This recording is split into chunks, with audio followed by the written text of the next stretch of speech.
Buenos días, buenas tardes, buenas noches. Estamos aquí en mi experiencia como escritor, una tardecita más, 17:55, viernes 6 de febrero, con el gran Willy del Pozo. Hoy nos convertimos en mi experiencia como editor y escritor, porque Willy del Pozo es también editor y gracias porque ya tengo yo por aquí a otro editor que son más valiosos y son más difíciles de conseguir. ¿Cómo estás, Willy? ¿Qué tal? Hola, ¿qué tal? ¿Cómo estás, Leo? Un gusto estar aquí conversando contigo. Hemos atravesado problemas climáticos en esta zona, en parte de Andalucía, y también Sí. problemas tecnológicos entre tú y yo. Pero ya estamos aquí en el rollo. Sí. Sí, por fin, a ver si se acaba ya la terrible tragedia que se está produciendo con todas estas borrascas, una de ellas con mi nombre, que acaba de pasar por y ahora se ha convertido en Marta. Y bueno, deseamos que sea lo más leve posible dentro de la fatalidad que está ocurriendo. Y bueno, Willy, yo, a ver, te tengo aquí y José Wilfredo del Pozo Alarcón nació en Ujú. Ayacucho, allá por el año 1970. Es conocido como Willy del Pozo en el mundo editorial y por la gente que le conoce. Él es editor, escritor y una de las figuras más influyentes del mundo editorial peruano. Él es licenciado en Ciencias Económicas y Empresariales por la Universidad de Cádiz y cofundó en 1993 la revista literaria Altazor en el puerto de Santa María. Yo me pregunto, Willy, ¿cómo un licenciado en Ciencias Económicas y Empresariales acaba fundando una editorial literaria? Bueno, la editorial también es una empresa. O sea, dirigir una empresa requiere cierto conocimiento de administración, de contabilidad, de economía. Ahora, si eso lo fusionas con tus gustos literarios, en este caso, pues bingo, porque te sale, confluyen las dos partes de tu parte académica, aparte de lo que te gusta, y puedes desarrollarte perfectamente, no solamente en el campo de la edición, ¿no? Que corresponde al editor, sino también en la parte de la gerencia, en la comercialización, en los temas que incluyen no solamente el proceso de la creación del libro, sino cómo llega a la comercialización, cómo se consiguen mayores logros a nivel nacional e internacional. ¿Qué punto tiene que ver todo lo de llevar las cuentas en una estadística, en un porcentaje para alguien profano en la materia como yo? ¿Un 50% y un 50% con respecto a la elección de los textos, el trabajo más de editor? ¿Cómo lo determinarías tú? Mira, uno es mucho más entretenido. Uno es, por ejemplo, ¿no? La proyección que tú vas a hacer anual de los libros que pretendes publicar, de las actividades que vas a generar. Eso es la parte que se conversa, que se planea. En este caso, por ejemplo, en Ediciones Altazor, nosotros antes de la pandemia publicábamos 50 títulos al año. Después de la pandemia, redujimos esas cantidades de libros, de títulos en realidad, y tenías que planificar qué hacer con cada uno de estos títulos, dónde llevarlos, cómo comercializarlos. En algunos casos, claro, la parte emocional tuya te puede dictar a sacar un libro que te encanta, pero que puede chocar con el público, que puede chocar con la comercialización, porque no va a ser fluida, va a ser un poco más densa, un poco más difícil. Entonces, la planificación es muy interesante, muy bonita, se entrega uno, pero el aterrizaje es, digamos, un poco más mecánico, pero también requiere su dosis de planificación, ¿no? O sea, es decir, este libro va, sí, esto lo vamos a comercial de esta forma, este es el periodo de duración de este libro, y eso es, digamos, otro tipo de trabajo distinto, que particularmente donde más me siento a plenitud, donde más disfruto, pues obviamente es en el proceso de selección, en el proceso de conversación con los autores, en las lecturas, en los debates que puedo decir por qué este libro sí, por qué este libro no. Y bueno, es como cuando organizamos un concurso. Nosotros hemos organizado concursos ya varios años. Empecé haciendo un concurso de novela internacional con Altazor, que tuvo cuatro, novela en general, cuatro versiones. De ahí la transformamos en el género infantil, y cada vez vamos teniendo esos debates. Yo como parte de la editorial participo, y ahí ves. cómo es el proceso de elección, cómo es el proceso de los gustos, y estos también recaen en el aspecto de los editores para seleccionar los libros que vamos a sacar, ¿no? Y como te repito, ese es un proceso muy interesante, y también escuchar a las nuevas voces que te van llegando por el correo electrónico, por el Messenger, en fin, te llegan materiales nuevos, voces jóvenes, frescas, que también hay que darles visibilidad. Ujú. Y una editorial como la vuestra, con 30 años ya a las espaldas, ¿podría decirse que es una editorial joven, ya madura, o ya tiene su tiempo y tiene una trayectoria importante como para haberse consolidado en lo que es todo el mundo editorial? Bueno, nosotros estamos dentro del rubro de las editoriales independientes, ¿no? O sea, porque en un pequeño equipo confluyen muchas actividades. No tenemos pues una red, no tenemos una cantidad de empleados, no. Es algo más familiar, más de amigos que seguimos año a año.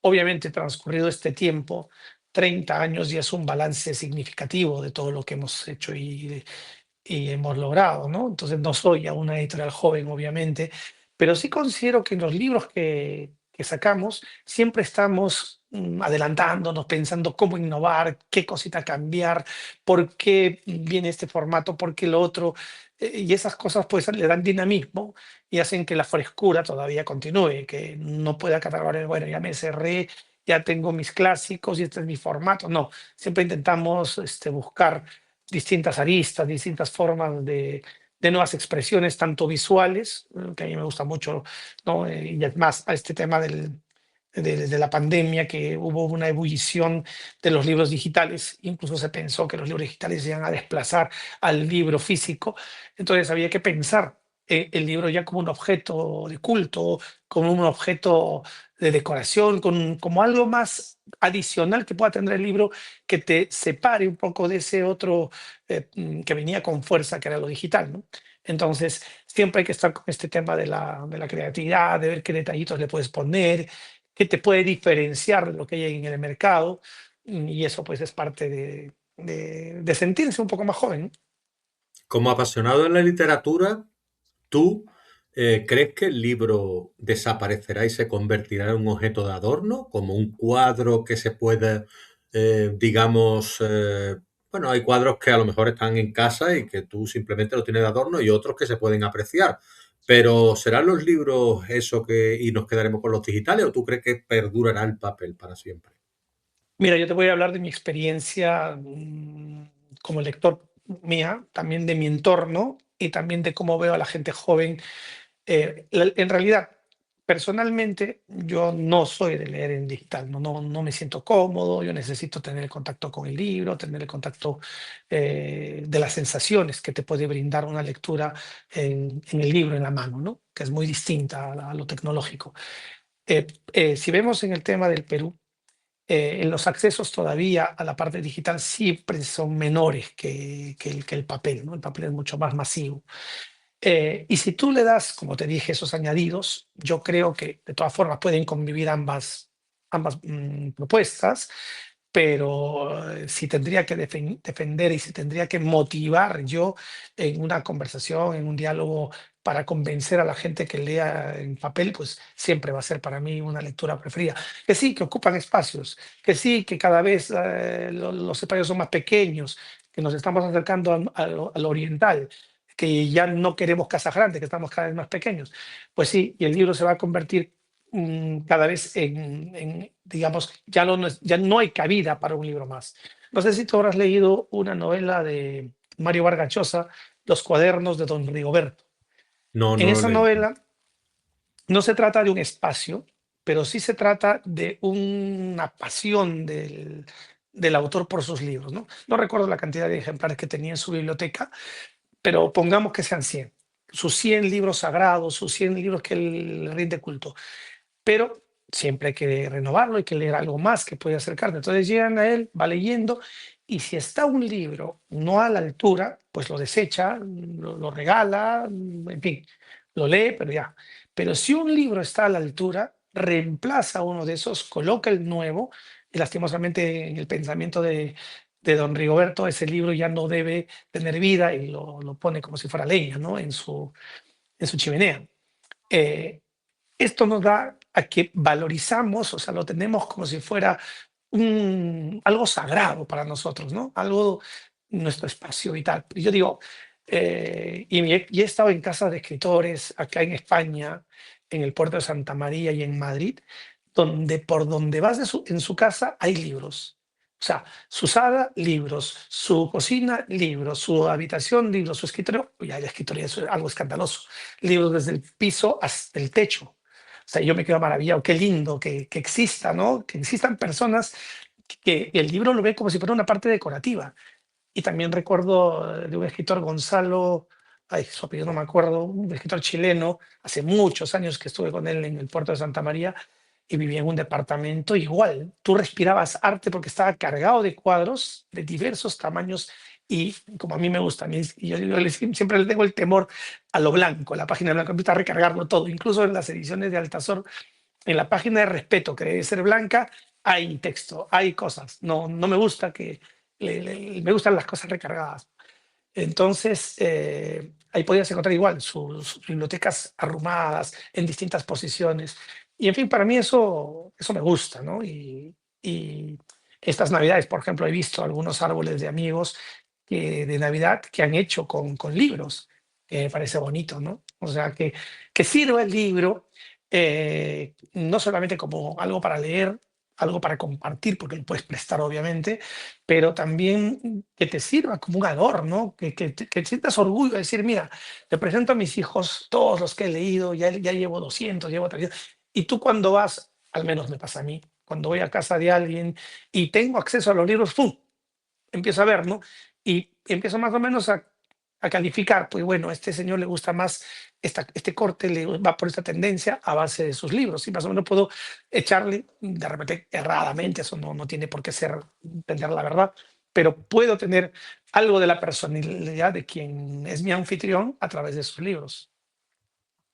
Me parece, me parece estupendo, Willy. Es decir, lo explicas muy bien. Yo no te voy a pedir que te quedes con 100 libros, como hizo don Rigoberto, pero sí te voy a pedir que te quedes con al menos tres. ¿Cuáles son los libros que más te han marcado a ti? ¿Cuáles te quedarías tú que tú dijeras, mira, me tengo que llevar en una maleta esto, esto, esto y esto, y me han quedado un huequecito aquí que caben tres libros, y yo me voy a llevar estos tres libros porque los tengo que salvar, y me los tengo que llevar conmigo? ¿Cuáles te llevarías? Ahora, como quien dice, las tres cositas que podrías llevar a una isla desierta, ¿no? Eso Y de es. repente, pues a la isla desierta me llevo la propia isla desierta. Bueno, hay libros que han formado parte de un proceso de acuerdo a una edad, ¿no? O sea, cuando era mucho más joven, uno de los libros que me marcó y que tenía esta ansiedad por terminarlo y creo que me la soplé en poco tiempo, fue El Conde de Montecristo, por ejemplo, Alejandro Dumas. Ese es para mí un despertar de cuando era muy joven. Me marcó mucho, me gustó. Otro libro que no necesariamente tenga que colocarlo yo en la época juvenil, infantil, al haberlo leído, porque tiene distintos tipos de lectura a lo largo del tiempo, ¿no? No es lo mismo leer El Principito con 14 años, con 30, que con 50. Y yo he tenido esa suerte de leer y de editar el libro del Principito y incluso ahora ya hasta me es complicado volver a releerlo por cuestiones emocionales que me ocurrieron, te las cuento. Mi hija mayor participó en una obra teatral como El Principito, siendo mujer, y la hizo, perdón, una de las mejores compañías de teatro del Perú, y la verdad que fue impresionante ver a tu hija actuar con una novela que habías leído de chico y llorar viéndola actuando. Entonces yo en ese momento, cuando se amplía una segunda etapa y que el libro, perdón, la obra de teatral va a continuar, y yo tenía un amigo muy querido, Carlos Calderón Fajardo, que había vivido muchísimos años en París y justo yo estaba por un viaje por París y me dice, Willy, tráete El Principito y yo te lo traduzco. Y ahora que tu hija va a tener la temporada de verano, pues el libro va a estar como anillo al dedo. Y así fue, se lo entregué, lo tradujo, se tomó todo el verano, conversamos, discutimos, y al final me envió todo el libro y entró en el proceso de edición, incluso con la presentación y la difusión de la mano de la empresa de teatro. Pero ¿qué pasó? que mi amigo tuvo un accidente buscando precisamente un libro para una conferencia que tenía, se cayó de las escaleras, se golpeó en la cabeza, fue de inmediato a la clínica, estuvo ahí un fin de semana y el lunes que yo lo iba ir a visitar, falleció sin ver el libro publicado. Entonces, es un libro que para mí se me convierte en un libro de culto, en un libro sagrado, en un libro muy emocional, no solamente por el significado ya de sí del libro, sino por todo el entorno que lo ha rodeado, ¿no? Tal es así que hace 2 años, si no me equivoco, yo mismo publiqué un libro homenaje al Principito titulado Los Principitos, donde invité a escritores que ganaron el premio de novela infantil Altazor a escribir un cuento imaginativo, alternativo, de esos universos del Principito, ¿no? Ese sería otro. Y bueno, uno tercero sería, obviamente, el Quijote de la Mancha, ¿no? Es un libro que a mí me ha brindado todas las emociones, me he reído a carcajadas al leerlo, he llorado al leerlo, y yo creo que te da esa complejidad de poder tener tantas sensaciones y una lectura tan amplia, tan enriquecedora y con un lenguaje tan bonito, tan bello, que, por ejemplo, ahora en una conversación común y corriente, si tú te acercas con tu escudero o con tu empleado, no vas a hablar pues como hablaban en esa época, ¿no? Qué lindo que el escudero le respondiese con ese mismo don, con esa misma forma de comunicación tan bella, tan hermosa, ¿no? En la palabra, y no con las procacidades como ahora son las tendencias, ya sea a través de la música o ya sea a través de la brevedad escribiendo entre los jóvenes. Entonces eso sería. Sin embargo, he de adicionar que mi escritor favorito es Milan Kundera, el escritor checo, y que en novela, en novelística y en cuentística, y que en la poesía, por ejemplo, uno de mis referentes al que siempre leo y siempre me acerco es Nicanor Parra, el antipoeta chileno. Porque tú has escrito también poesía. Sí, claro, he escrito poesía y antipoesía, precisamente por eso, porque cuando descubrí a Nicanor Parra, pues he intentado tener toda la colección de sus libros, he intentado ir, incluso tuve la oportunidad de conocerlo por una invitación de Héctor Hernández Montesinos, un poeta chileno ganador del premio Pablo Neruda, un gran escritor contemporáneo, y él tenía el contacto con Nicanor, y también la poeta chilena Claudia Pablaza, perdón, no, no es Claudia Pablaza, me estoy equivocando, es narradora. Tenían ese contacto con Nicanor, pero se frustró el viaje que iba a hacer para conocerlo y me quedé con estas. Lo mismo me pasó con Milán Kundera cuando estuve en París, justo él había salido de vacaciones y no pude conocerlo. Bueno, lastimosamente los dos autores ya están muertos, ¿no? Ujú. Yo te quería preguntar, porque aquí hemos hablado de poesía largo y tendido, pero nunca hemos hablado de antipoesía. Me gustaría que tú me hablases de esa pasión tuya por la antipoesía y qué es la antipoesía. Bueno, recordemos uno de los poemas estrella de Becker, ¿no? Que dice que la poesía eres tú, la poesía es la belleza, la poesía es el juego de las palabras que pueden encandilar, que pueden susurrarte al oído y manifestarte sensaciones sublimes, ¿no? Espirituales, que te lleven a esos universos oníricos, esos universos líricos que son magistralmente detallados con tantos poetas de la palabra. Bueno, no solamente de esto, también temas sociales, también temas que puede la poesía alcanzar, ¿no? Como es la madre de la filosofía. Sin embargo, la antipoesía es el lado oscuro de este lado, ¿no? La otra cara de la moneda. Si estamos hablando de la cara y la cruz, pues en este caso sería la cruz o el C, como le podamos denominar, donde a través de un lenguaje construido con cierta estética, perdón, no con cierta, construido con estética, construida con los padrones y con la lectura de estos grandes clásicos de la literatura, de la poética internacional, puedes tú doblegar a la poesía, puedes tú burlarte de ella, empezando a burlarte de ti mismo y puedas en las palabras embellecer lo caótico, embellecer lo escatológico y hacerlo procaz a tus oídos, hacerlo un divertimento cuando estás leyendo este tipo de literatura. Y por qué no también